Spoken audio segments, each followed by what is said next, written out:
1 week season. Hey, and welcome in, OWS fam. So glad you are with us. We are back in the DFS lab. As always, the show presented by 1 week season, final regular season DFS lab here with the Tuesday one with Hilow for the season. It's crazy that we're already here. And as always, we look through the slate via the lens of just building a lineup on DraftKings. I'm your host, Cheeseman. You may be watching this on New Year's Eve or New Year's Day. Whenever you're watching it, Happy New Year. And time now to welcome up Hilow. Hilow, how was your weekend, man? I mean, I know that you took home a solid win in that main event millionaire and just had an eventful weekend overall. Yeah, I think that's the best way to describe it, man. It was an eventful weekend. So it started off on Saturday. I was working the middle game on Saturday for NBC, and I started getting like really bad stomach pain, and then I started throwing up like during my game. So I was trying to work it and get through throwing up. So I had my wife go get me some Pepto-Bismol to like try and combat my stomach shit, whatever was going on. I don't know if it was like food poisoning, but I started throwing up. So the Pepto helped. I like was able to get through my game. I got through all the blurbs at the end of the game. And then this was like late afternoon, early evening. My top lip like started swelling up and I was like, what the hell is going on? Like I had this like monkey mouth. It's like my top lip was just like really, really swollen. And I was like, okay, this is fucking weird. I'm just going to bed. So I went to bed at like 8 o'clock and I wasn't feeling well. I was just going to bed. I had my lineup set. I knew I could wake up in the morning and like finesse things for the millie. Yeah. And I woke up and like my entire face was swollen. My throat was swollen. I couldn't breathe. And I was just like, oh my God, something's wrong. And finally, so it was really weird because I'm in between health insurances because I left active duty and my new health insurance doesn't start till the 1st of December. So I was like, I can't go to the doctor, hun. Like, I'm sorry. I have to just get through this. And she's like, she's just like, I'm taking you to urgent care. So we go to urgent care. I do self-pay. They give me like a prednisone shot and some Benadryl. And they're like, we can do nothing else for you. Is it getting better? I'm like, no, I can't breathe. And it started getting really bad. So my wife was still outside. She rushes me to the ER and I check in and they're just like rush me back and they start like hooking all this shit up to me. And they push like a bunch of drugs via IV. And so now I'm into the slate. I haven't messed with my roster. I was pretty comfortable with it. But you didn't change it. Yeah, I guess you weren't really thinking that kind of stuff. You're thinking more like, I need to survive right now. Yeah. So then I had the first half. Well, for all of the morning games of the slate on Sunday, I was in the emergency room and I like turned the game on the TV and like I was watching my phone. I didn't charge my phone overnight, so like my phone died. I was like, oh my God, this is the worst sweat ever. But by the time my phone died, I was in like 75th place in the mega millie, whatever main event.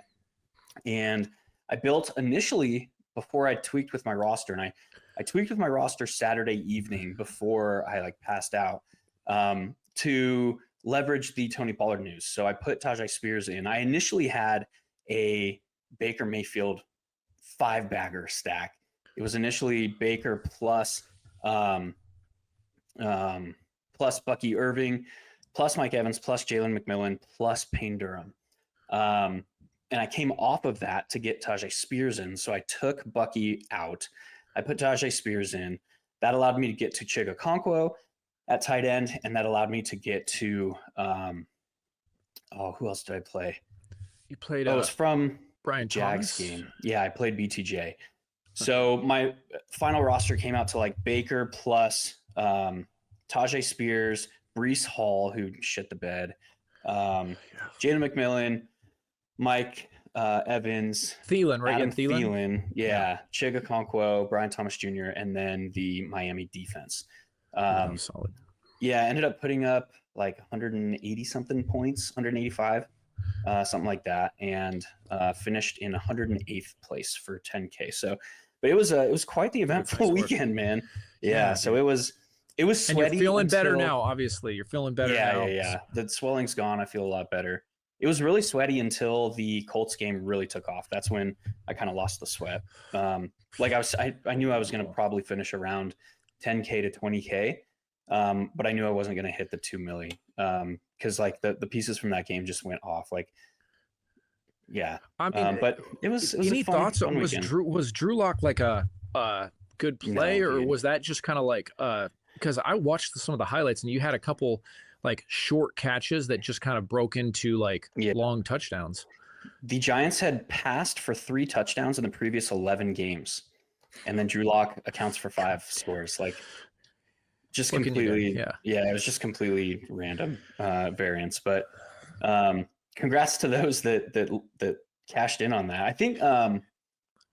I think Baker still outscored Drew Lock, but I think Drew Lock was probably optimal because of the price difference. But yeah, it was a fun weekend. It was a fun sweat. I love that tournament, man. That structure was amazing. I would play that every week if they offered it.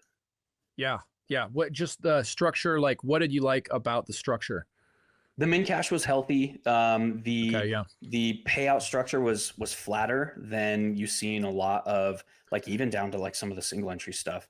The payoff structure was flat. Like 10th place was, I think, 10% of first place.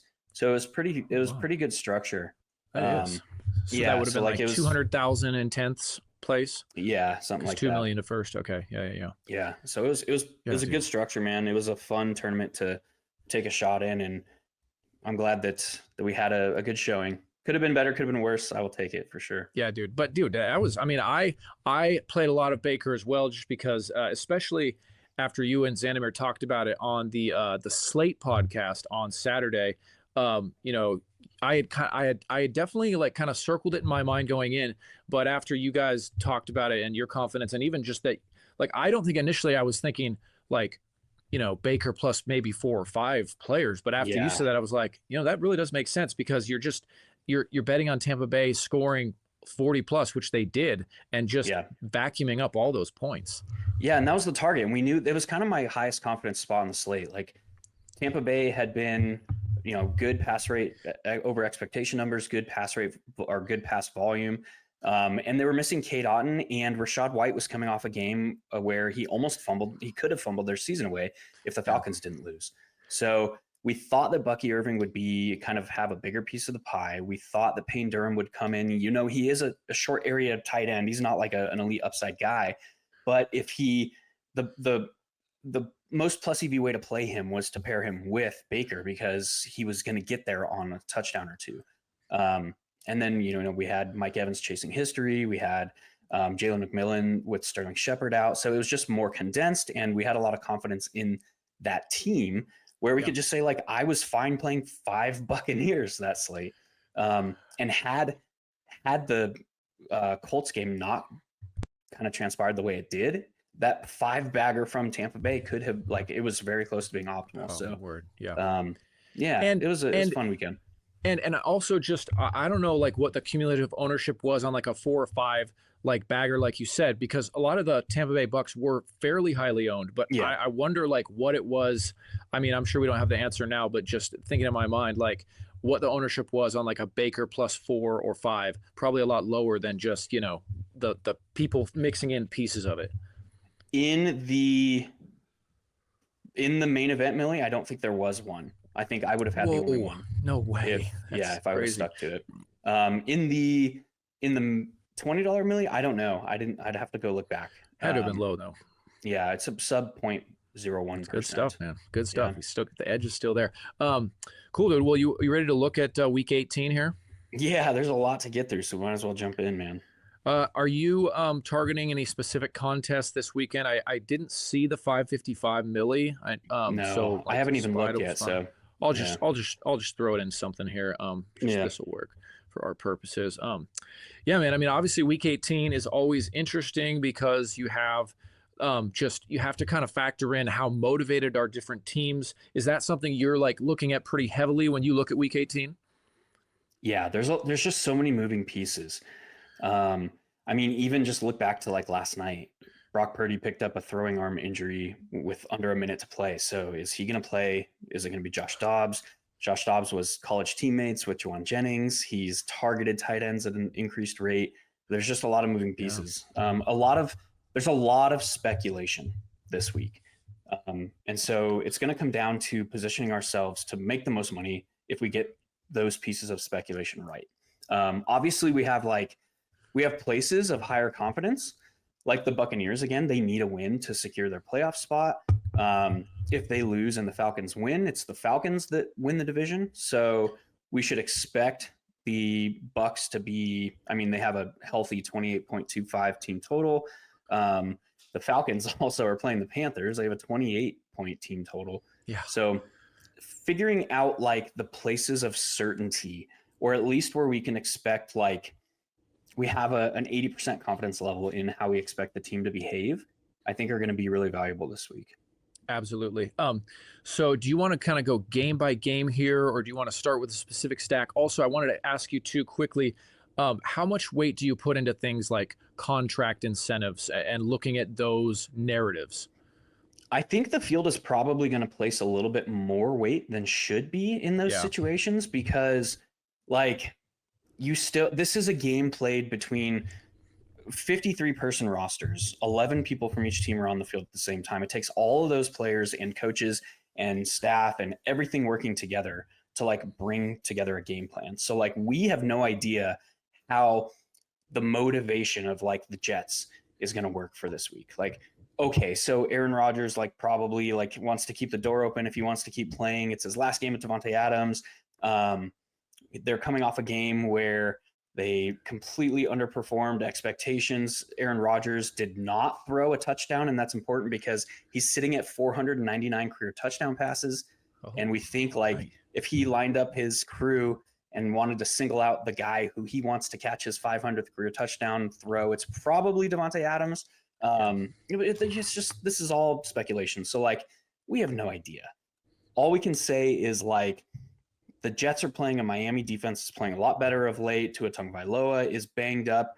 And we've seen that reports out of Miami are that Tyler Huntley is probably going to start. There's so much uncertainty. Is Jalen Waddle going to play? Like, to answer that question like a little bit more succinctly, like we just don't know, man. It's so much speculation. So like we can make educated guesses, but as opposed to saying like, I'm going to place my bingo bangos, my hard-earned American dollars on like Aaron Rodgers or like some of these places that are probably don't have the same upside as some other spots, I think there's smarter places that we can go this week. Absolutely. Okay, so do you want to do you have a stack in mind you want to start with, or do you want to kind of start looking through the games here? Yeah, you got Baker. Washington, the Commanders, they need to win. Yeah, they're battling between the 6 and the 7 seed. The Commanders are. So the Packers and the Commanders are playing to avoid the Eagles, basically. Yeah. If the Commanders win, they get the 6th seed and they avoid the Eagles. And if the Commanders lose, then it's the Packers. So I would guess that the Commanders are going to be full throttle, except they're playing a Dallas defense where they should handle them rather easily. Right. So now it's like the past 2 games, like Jaden Daniels' box scores have looked amazing. 36.42 fantasy points, 35.78. That was in a 36-33 shootout with the Eagles and a 30-24 shootout against the Falcons. It's a little bit less likely that the Cowboys, without CeeDee Lamb, with Cooper Rush, are able to put up that level of resistance. And in games the Commanders have controlled, we've seen a relative cap on the output of their skill position players. So I actually don't like them as much, even though they have something to play for this week. They should just be able to handle business as they want to, which probably involves a lot of Brian Robinson, a lot of Chris Rodriguez, a lot of even Jeremy McNichols. So I don't necessarily even want to go there. I think another, just running it back, Baker Mayfield probably pops off the page here against the Saints. Yes. Oh yeah. Yeah, exactly. I absolutely, that was, one of the first things that stood out to me just because Tampa Bay has to win it. I mean, Bucky Irving's price has certainly come up. Mike Evans hasn't come up too much. I mean, it's a little more expensive, but still, I mean, if they put up the kind of game they did last week, which they certainly could, then you could see that happening again. Yeah. And there's also uncertainty there because, is Cade Otton going to be back? Is right? is Sterling Shepard going to play? So we'll put Baker in, dude. We got to go Mikey Evans. I did see, and again, this is Narrative Street. I completely agree with your take on the contract incentives, but at least to put it out there, Baker does have several incentives. I think many of which he's already hit, like being top 10 in like touchdown passes or something like that, where he gets an extra $500K for hitting these different incentives. But I do think he's already hit many of those, and again, they're more focused on winning than getting him his extra, $1 million. Yeah. So anyway, Baker, Mike Evans. Did you want to put anyone else from Tampa Bay? I was thinking Bucky too, but like it's so expensive, man. It is.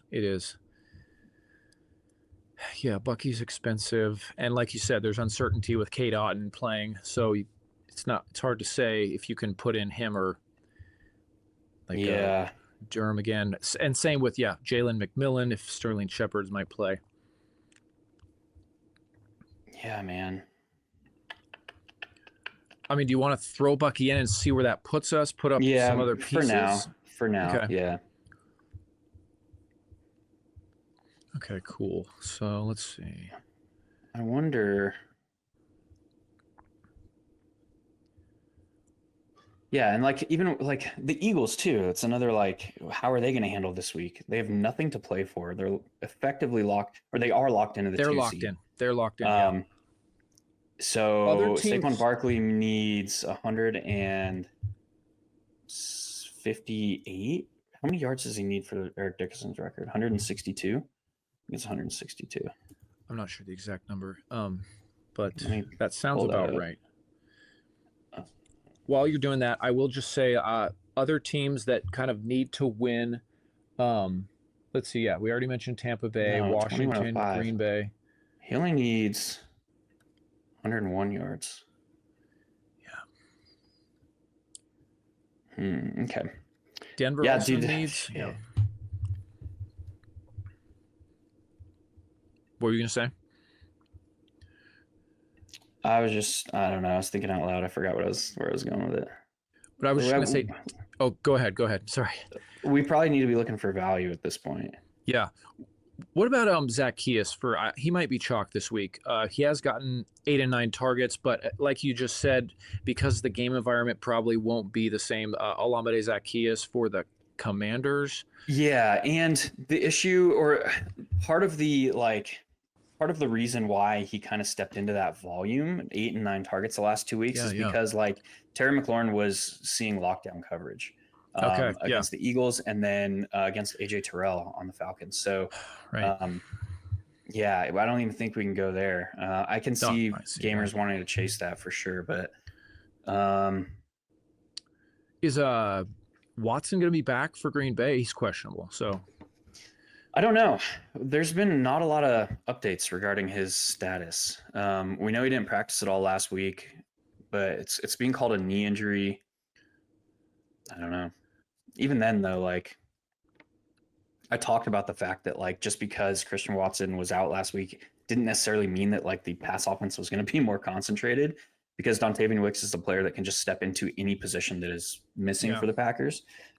Similar to, I likened him to to Adonai Mitchell in Indianapolis, to where like if any of the primary 3 guys are out, he can play any of those positions. Like when Josh Downs was out early in the season, he filled in the slot. When Michael Pittman was out, he filled in the perimeter. Last week or 2 weeks ago with Alec Pierce out, he just filled in the deep role. So it's not like that the target pecking order like changed at all. Similar with Dontavian Wicks. So and that it was true. I mean, the Packers didn't really no material change, didn't throw the ball anymore.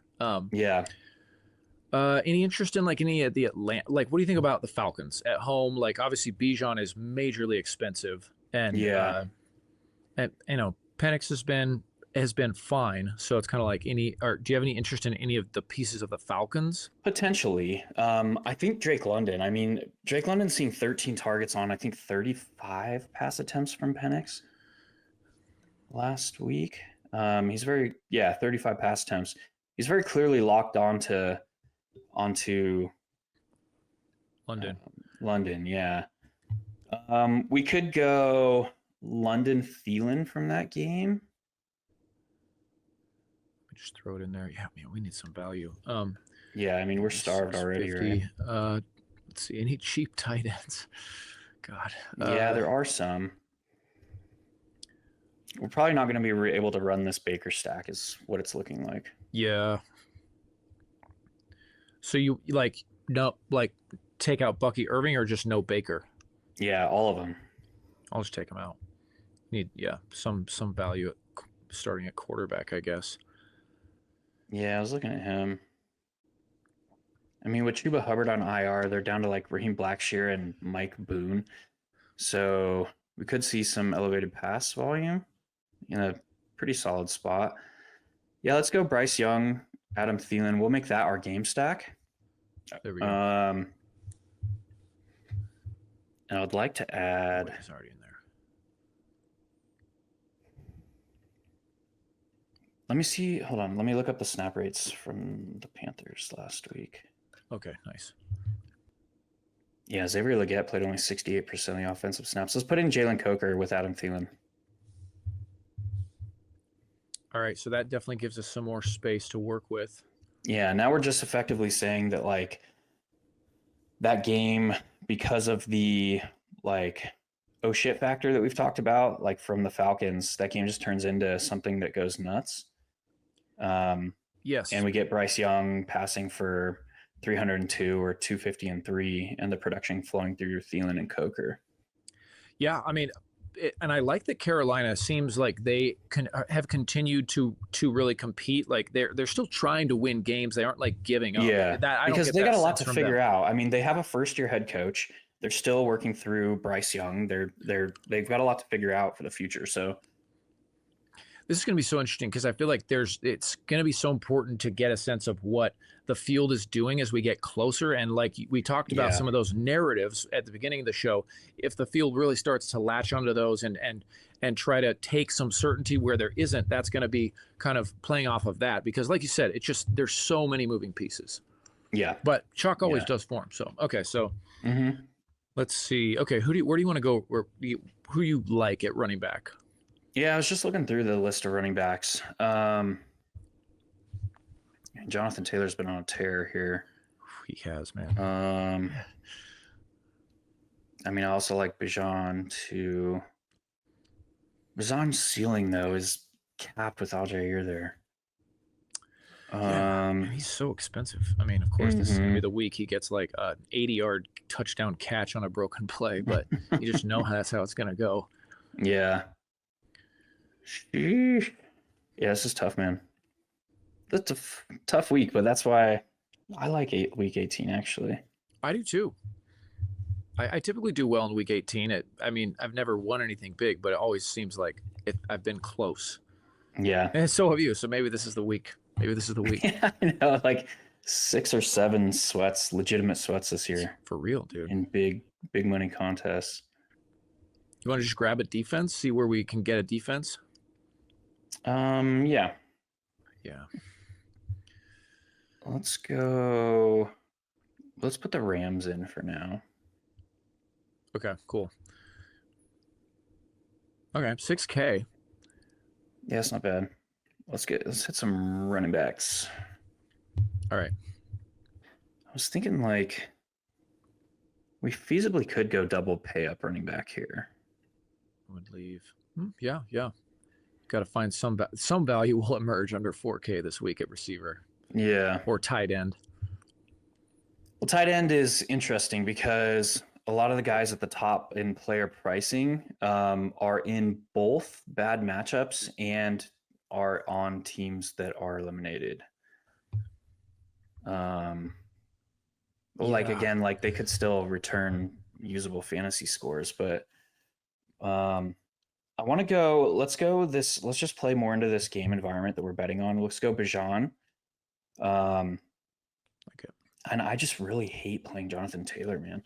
He's effectively a yardage and touchdown back. So like, yeah, he scored 5 touchdowns the last 2 weeks, but like if they're not hitting, man. No, that's very true. That's very true. I mean, last week he had just the crazy number of carries, and then the week before he had a 70-yard touchdown run and threw out 3 touchdowns. Yeah, he went off. No, I completely hear you on that. Completely hear you there. Let's go Bijan and Bucky. All right. Now we'll look to save a little bit at tight end. I mean, what do you think?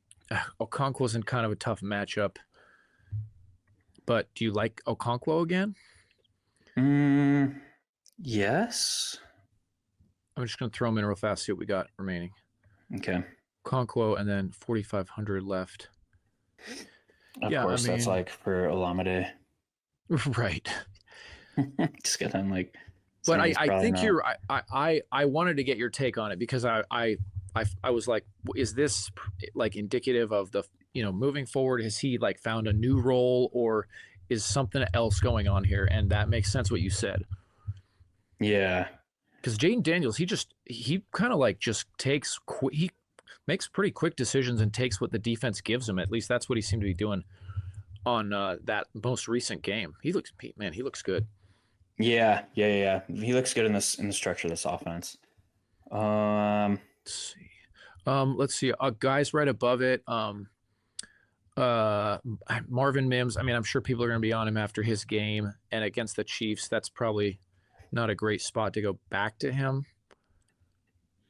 Yeah, dude, we're just going to put in Chig and Olamide. All right. Sounds good.